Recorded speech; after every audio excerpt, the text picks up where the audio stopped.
ولادت کے کہتے ہیں نا زیادہ بچے. ایکچولی اس زمانے میں مسائل ہیں, ایجوکیشن ہے, ٹوپی ڈرامے نا وہ شروع کر دیے انہوں نے.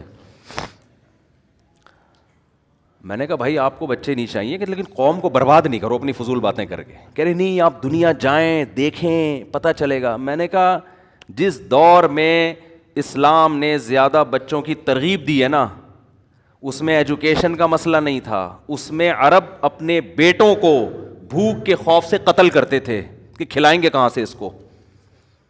اس قوم کو کہا جا رہا ہے کہ نسل بڑھاؤ.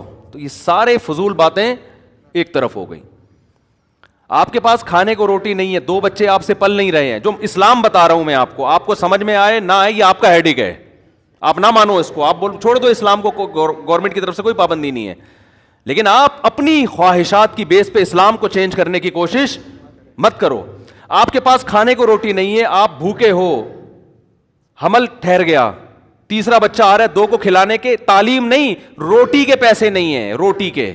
شروع میں روحانی عاملوں کا ذکر آ گیا نا, میرا میٹر شارٹ ہو گیا, پورا بیان اسی سٹائل میں ہوگا, ورنہ اچھا بلا ہنس کھیل کے ہمارا بیان چلتا ہے.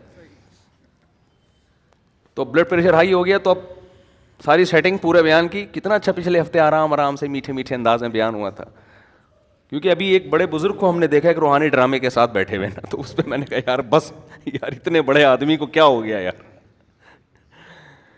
تو وہ روٹی کے پیسے اگر آپ کے پاس نہیں ہے, روٹی کے, آپ کے لیے کھانا مشکل, تعلیم اگلی چیز ہے نا, پہلے تو روٹی ہے نا, اور حمل ٹھہر گیا, اس بیس پہ گرانے کی اجازت نہیں ہے کہ کھلاؤں گا کہاں سے. سمجھ میں آ رہی ہے بات؟ آپ کہہ سکتے ہو کہ اگر اللہ نے کھلانے کا وعدہ کیا تو مجھے کیوں نہیں کھلا رہا, میں کیوں بھوکا ہوں, آپ کہہ سکتے ہو نا.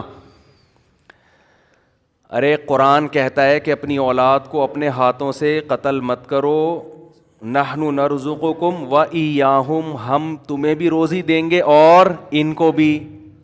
تو انسان کہتے ہیں اللہ روزی نہیں ہے تبھی تو ٹینشن میں ہوں, بے روزگاری, دھکے کھا رہا ہوں, ادھر جا رہا ہوں ادھر جا رہا ہوں, مسائل ہیں, اور تو کہہ رہے میں دوں گا.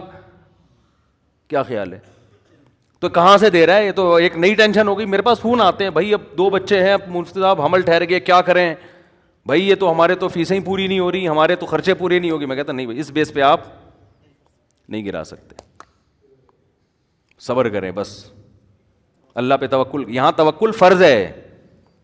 سوال یہ پیدا تو اللہ نے تو وعدہ کیا تھا اللہ کھلائے گا, تو کھلا کیوں نہیں رہا؟ آئی بات سمجھے؟ تو یہ خوب سمجھ لو, اللہ نے جو وعدہ کیا نا کہ کھلاؤں گا, اس کا مطلب پتہ ہے کیا ہے؟ آپ کو سن کے افسوس بہت ہوگا اس کا مطلب سن کے.